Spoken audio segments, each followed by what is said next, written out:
latinos somos casi un 9% de la población mundial y en salud aportamos menos del 1% de los datos que se están utilizando para entrenar esos modelos. ¿A qué te referís al decir no estamos representados los latinos en los sistemas de inteligencia artificial vinculados a la salud? Somos una región que tiene varios problemas. No estamos aportando datos usables. El diagnóstico es uno de los campos en la medicina en la que puede beneficiar muchísimo a la sociedad la inteligencia artificial. Exacto. En Latinoamérica, el tiempo de diagnóstico de una enfermedad crónica, el promedio es entre 5 y 10 años. Estados Unidos, de 6 meses a 2 años. Europa, de 3 meses a 1 año. ¿Cómo protegemos a las personas con esos datos que están aportando? Anonimizar y tokenizar la identidad de esos pacientes para que ese dato que hoy es de alguien se convierta en un dato de nadie que hace a la salud de todos. Sesgos es una iniciativa del Instituto de Innovación Digital para preguntarnos, sin tecnicismos, cómo habitamos y proyectamos nuestras vidas en un mundo atravesado por algoritmos e inteligencia artificial. Una conversación sobre poder, tecnología, presente y futuro.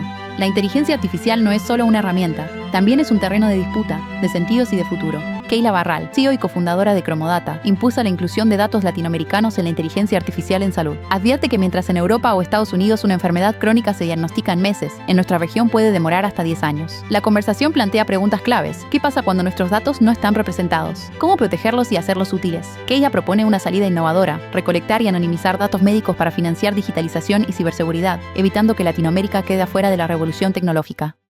Hola, ¿cómo estás, Keila? Hola, bien, un gusto estar acá. Una primera pregunta que hacemos en Sesgos es ¿cuál crees o cuál recordás que fue tu primer contacto con la IA? Bien, en la primera startup que trabajé de tecnología, que se llama Core, 2017, usábamos AI para diagnosticar en agencias creativas cuando un contrato tenía que ser, reformulado porque se estaba gastando más presupuesto de lo que valía el proyecto. Todavía no era famoso AI, no existía ChatGPT, así que es algo de bastante más atrás. Pero ya se hacían cosas. Ya usábamos AI, era una herramienta de project management con AI. Bueno, vos te especializás en los temas de salud vinculados a esta tecnología.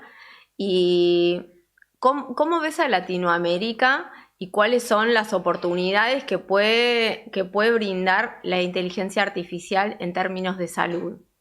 Bien, en términos de adopción, bien, o sea, somos una región que siempre está adelantándose y tomando la posta de lo que viene, no somos una región que, es temerosa de lo nuevo. Después, en términos de con qué datos estamos entrenando esos modelos de inteligencia artificial, y nos veo muy mal porque no estamos representados en el mundo en los porcentajes que estamos. Los latinos somos casi un 9% de la población mundial y en salud aportamos menos del 1% de los datos que se están utilizando para entrenar esos modelos. Eso quiere decir que las brechas en salud, en lugar de achicarse gracias a la tecnología, se van a profundizar. ¿A qué te referís cuando hablas de los datos? ¿O a qué te referís al decir no estamos representados los latinos en los sistemas de inteligencia artificial vinculados a la salud? Somos una región que tiene varios problemas. Por un lado, algunas poco digitalizadas, por infinidad de problemas desde económicos a de conectividad. Y por otro lado, los datos digitalizados de salud que sí existen están fragmentados o no son interoperables. Es decir, no pueden conversar con otros datos producidos en otros sistemas de salud en el resto del mundo. Es como si habláramos chino y francés a la vez y no pudiéramos conversar. Entonces, no estamos aportando datos usables en los lugares donde hoy hay presupuesto para entrenar modelos de inteligencia artificial, que Estados Unidos, Europa, Asia, ¿no? Los lugares donde hay generalmente más presupuesto para esto.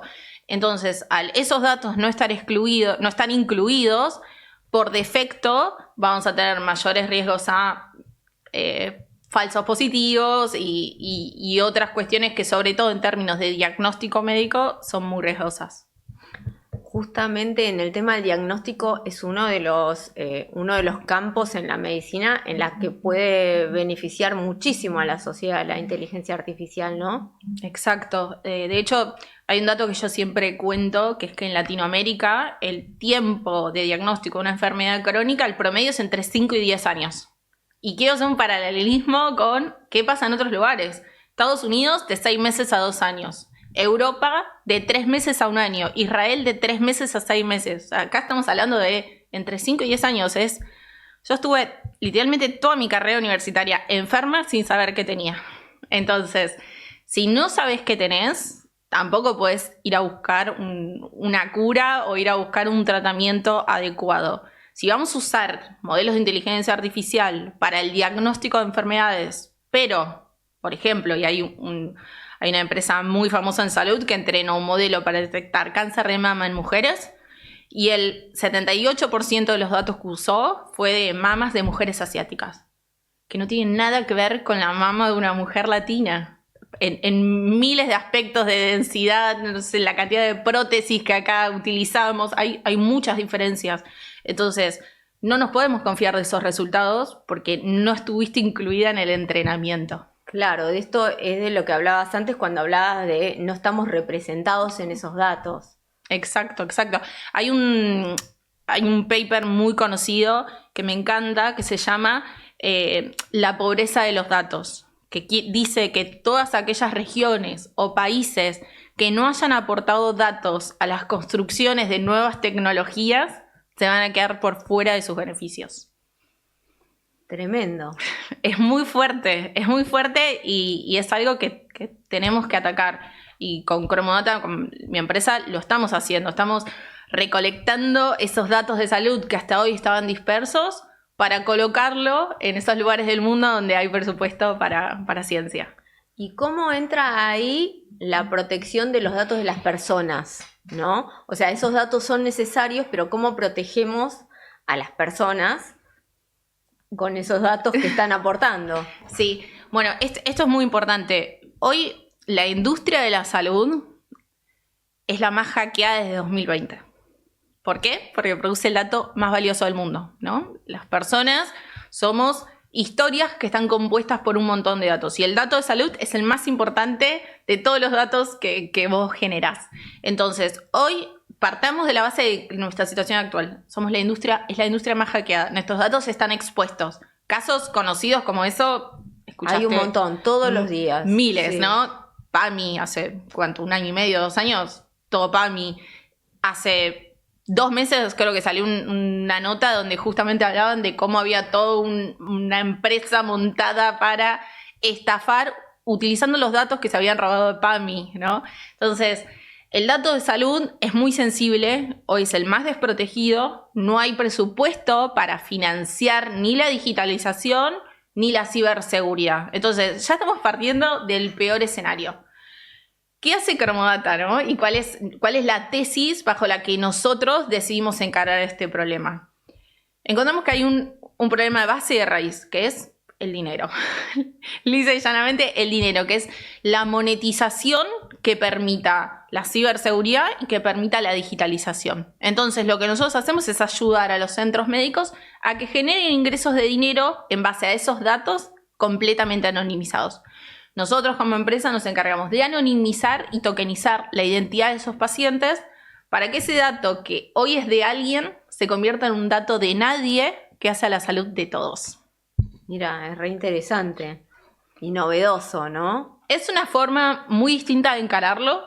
Hay muchas empresas que intentaron hacer lo lógico, ¿no? Lo que todos nos imaginamos, que es, bueno, si el dato es del paciente, se lo devuelvo al paciente.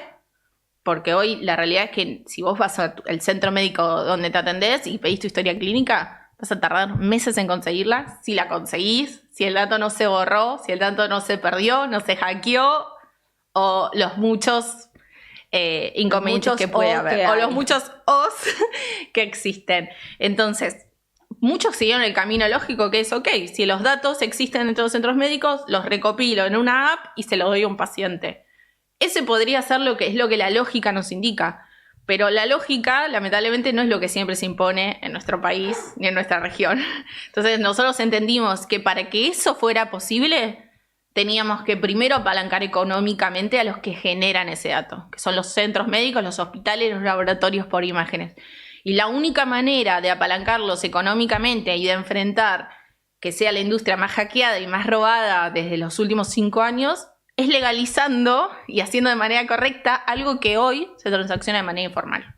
Okay. O sea que ahí entra la necesidad de una regulación y de legislaciones que acompañen estos procesos. Sería lo ideal. Yo creo que regular para prohibir es un problema y ahí podemos agarrar el caso de Europa. ¿Qué les pasó a Europa con las normativas GDPR? Le regularon de manera tal que hoy la innovación no existe en Europa. Claro. O sea, regularon tanto el dato de salud de un paciente que los datos no se pueden utilizar directamente. Hoy se dieron cuenta, varios años después, de que se había frenado la innovación y están construyendo algo que se llama el Espacio Europeo de Datos, que flexibiliza un poco, digamos, todas las normativas que hicieron y de alguna manera esos datos se van a poder comenzar a utilizar. Entonces, tenemos que aprender de, digamos, salir de la situación. Claro, tenemos que aprender porque hoy no existe nada y eso tampoco es bueno, porque lo dejas a discreción del privado, a discreción de cualquiera que quiera hacer algo, pero tampoco te puedes ir al otro extremo de regular para prohibir, porque al final vamos a estar en la misma. No vamos a estar siendo incluidos o por falta de digitalización o porque regulamos lo que ya no era necesario, ¿no? O regulamos hacia el extremo. Entonces hay que tener mucho cuidado cuando decimos, bueno, necesitamos legislación. Bueno, pero con gente que sepa y que entienda lo que está haciendo. La verdad es que es muy interesante lo que estás planteando porque además abre como todo un universo y hoy hay muchos sectores en los distintos estados que tenemos en el país, el estado nacional, estado provinciales, estados municipales, que están necesitando desarrollos de salud y a veces vienen desarrollos como enlatados, podría decir de alguna manera, en una jerga que no es del software, pero sí. Desarrollos que no responden justamente a estas lógicas que vos estás planteando, ¿no? Que no representan a la población que vos tenés. ¿Qué se hace con eso? ¿Cómo se puede trabajar en ese sentido? Bien, algo que nosotros le decimos a todos los clientes, centros médicos con los que empezamos a trabajar es: No, está bien, no salgas ya corriendo a solucionar toda la problemática que arrastras hace 25 años. Empecemos con lo que tenés que hoy esté bien. Generalmente el mercado que está bien de datos suele ser el de las imágenes médicas, porque es un dato muy estructurado. Hay unas 9 empresas en el mundo que producen los equipos que toman esas imágenes, entonces es como el dato más fácil de estructurar, de compartir, de liberar y que además es el más demandado por las empresas de AI, ¿no? La mayoría entrena modelos en base a imágenes. Entonces, lo que se puede hacer en esos casos es hacer un análisis de todos los datos que se producen y decir y calificarlos, ¿no? De más a menos en cuanto a situación en la que están para convertirse en un dato utilizable. Iniciar por eso, y cuando ingresen recursos económicos en base al uso de esos datos, reinvertir eso en continuar acomodando el dato que hoy es basura. Y te puedo decir con total certeza que hoy las historias clínicas del 99% de los centros médicos, tanto privados como públicos de Argentina, son dato basura, porque es dato que se escribe en texto libre, a discreción del médico que lo haya escrito, donde se usan diminutivos, donde se acortan palabras, donde se usa... No hay una sistematización. No. Y entonces los sistemas no pueden leer de manera sistemática esa información. Exacto. Entonces hay que hacer un trabajo muy grande, pero como todo hay que empezar por lo más posible, si no nos vamos a estancar en esos proyectos que jamás salen, que jamás terminan y que no le aportan valor a nadie y que son un gastadero de dinero. Esa es la manera en la que nosotros lo encaramos. Y algo que también me parece súper importante decir es, hoy es muy difícil para cualquier empresa, startup de tecnología entrar al público, ¿no? El sistema sanitario público es lo más complejo por las miles de burocracias que existen. Pero también es el dato que hoy debería ser el más valioso, ¿no? Si alguien en este país o en esta región, un paciente, logra ser incluido en una investigación científica, en un ensayo clínico o en cualquier tipo de innovación, es la persona que tiene acceso al privado en Capital Federal o en Mendoza o en Córdoba. Esa es la realidad. Claro, entonces, y ahí se genera una exclusión enorme, ¿no? Exacto. Porque más allá de la Capital Federal, en todo nuestro país, que es muy amplio, los sistemas de salud estatal son fundamentales. Exacto. Y entonces, nuevamente, la diversidad, o sea, la AI para funcionar bien necesita datos diversos y reales. Ya de por sí estamos excluyendo a América Latina, que aporta menos del 1% de los datos a nivel global que se están utilizando para entrar modelos de AI en salud. Después eso reducirlo un poco más. Se usa el dato del privado, del hospital en las capitales, ¿no? En las ciudades capitales federales, del privado, porque es el dato que está digitalizado. Entonces, la exclusión es tan, digamos, es tan directa. Tan primaria, ¿no? Tan desde el primer paso. Exacto, y no es lo mismo, o sea, no es lo mismo las prevalencias de enfermedades en Ciudad de Buenos Aires que en una ciudad costera, que cerca de la montaña. Se me ocurre, por ejemplo, no sé, enfermedades como el Chagas que acá ni aparecen, ¿no? Exacto. Entonces, si vos todas tus políticas públicas o los modelos de inteligencia artificial que utilizás los haces con personas que viven en una ciudad desarrollada, seguramente que no estás probando y no estás haciendo lo que tenés que hacer. ¿Y cuáles son las cosas que se pueden hacer en salud con diagnósticos de inteligencia artificial? ¿A qué nivel? Porque viste que se habla de que vamos a vivir 150 años, y eso no está tan lejos. Bueno, y esto tiene que ver con los diagnósticos, ¿no? Por eso es tan importante esa parte en los sistemas de salud. Sí. Mira, me gustaría dividir esta respuesta en dos partes. Sí. Una, todo lo que me gustaría y todo lo que se puede volar y casos que están sucediendo en el mundo que son espectaculares, y después la realista nuestra, ¿no? Voy a empezar por la realista nuestra, que es la menos divertida. Con inteligencia artificial podemos acortar esta brecha de tiempo, ¿no? Que hablábamos de que entre 5 y 10 años demoras en obtener el diagnóstico de una enfermedad crónica. Ni siquiera estoy diciendo una enfermedad poco frecuente. Estoy hablando de enfermedades, no sé, artritis, cosas que hoy demoran 5 años en diagnosticarse y que si tus datos hubieran estado correctamente conectados, si existía tu historia clínica digital centralizada, si tus datos hubieran estado incluidos en tecnologías, reducirías tiempo. Entonces, con inteligencia artificial podemos reducir esos tiempos, que son un costo emocional y personal muy grande para la persona que está enferma. Son un costo económico para el sistema de salud.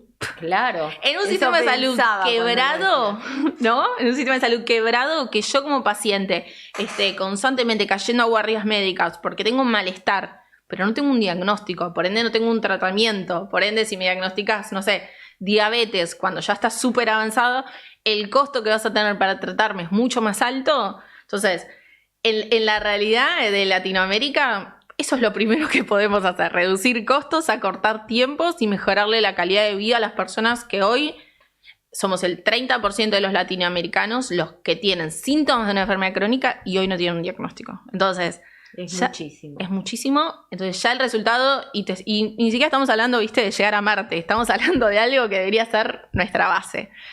Eso por un lado. Después, ¿qué más se puede hacer? Hay una empresa que trabaja con nosotros que nos, digamos, adquirió datos de personas con cáncer de pulmón de células no pequeñas, que es un tipo de cáncer que hoy se está estudiando mucho porque tiene una sobrevida muy baja, porque se diagnostica muy tarde.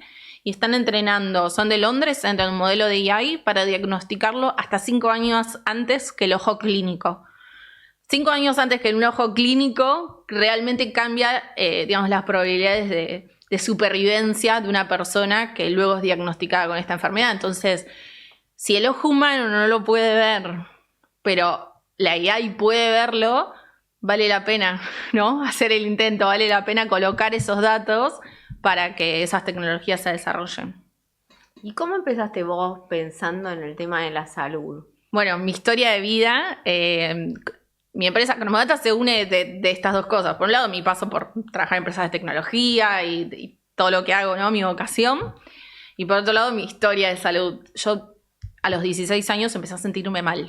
Todo el tiempo tenía o dolor de cabeza, otro día caía a la guardia con vómitos, otro día caía a la guardia con náuseas o mareos. Y eran todas cosas sueltas que parecían insignificantes, ¿no? Y que hablan de esto mismo que vos decís, ¿no? Todos los tiempos que se demora a veces en un sistema de salud cuando no es un diagnóstico común. Exacto, cuando es un diagnóstico común y también cuando no estás representado, porque también hay otro problema más de base si vos querés seguir escarbando digamos, en la falta de diversidad y en la inclusión o exclusión de algunos, que es que las mujeres generalmente reciben diagnósticos más tardíos, porque se subestima muchas veces los síntomas. Y también nosotras las mujeres llegamos a normalizar muchas veces cosas, ¿no? Tengo una amiga que es muy graciosa, que cuando tuvo su primer bebé le dijo a su marido, ahora ya sé lo que sentís cuando te engripás, ¿no? Porque lo ponía como en la certeza de, che, yo cuando estoy engripada sigo adelante, me la banco y digamos, y hago todas mis cosas y por ahí él no. Entonces, nada, es un dato de color. Pero las mujeres muchas veces, tanto dolor de cabeza como dolor en el cuerpo, las migrañas, todo eso se suele minimizar. Y en mi caso pasó eso. O sea, estuve 7 años cayendo a guardias con me duele la cabeza, me siento mal, o hoy vomité, y tenía 2 tumores en la cabeza, ¿no? Era hacerme una imagen médica, pero lo que me pasaba era que la mayoría me decía, es re normal, estás en la facu, tus papás se divorciaron, estrés emocional, a las mujeres les suele doler la cabeza. Tenía 2 tumores en la cabeza y esos tumores me dejaron una secuela. O sea, hoy vivo con una discapacidad que son convulsiones que no puedo controlar porque me diagnosticaron tarde, ¿no? O sea, yo tengo un recordatorio diario de que fui diagnosticada tarde y a mí eso, digamos, me empuja a querer cambiar esta situación y por eso Cromodata hace lo que hace. Por eso entendimos de que teníamos que salir del lugar de víctima, del lugar de, bueno, ¿por qué me pasó lo que me pasó? Y hacer algo para que los datos de los latinos y de las mujeres latinas estén incluidos en estas investigaciones. Y salir de alguna manera de lo individual para pensarse colectivamente. Para pensar cómo transformar una sociedad y acompañar este tiempo de transformación también digital. Sí. Hay mucho propósito detrás de lo que hacemos, muchísimo propósito. Le encontramos la vuelta diferente, ¿no? O sea, y muchas veces muchos me dicen, che, pero ¿cómo se une esto de vender datos anonimizados con lo que te pasó? ¿No?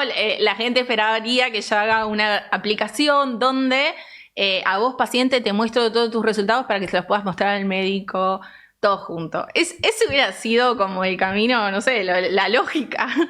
Pero me puse a mirar más atrás. ¿Por qué no habían estado mis datos conectados? Y no creo que sea falta de voluntad, no creo que faltó voluntad en esos médicos, sino que realmente es un sistema que está quebrado y que hoy no tiene los recursos económicos para hacer lo que tiene que hacer, que es crear mis datos de buena calidad, conectar mis datos y protegerlos. Bueno, muchas gracias, Keila. Bueno, gracias por invitarme.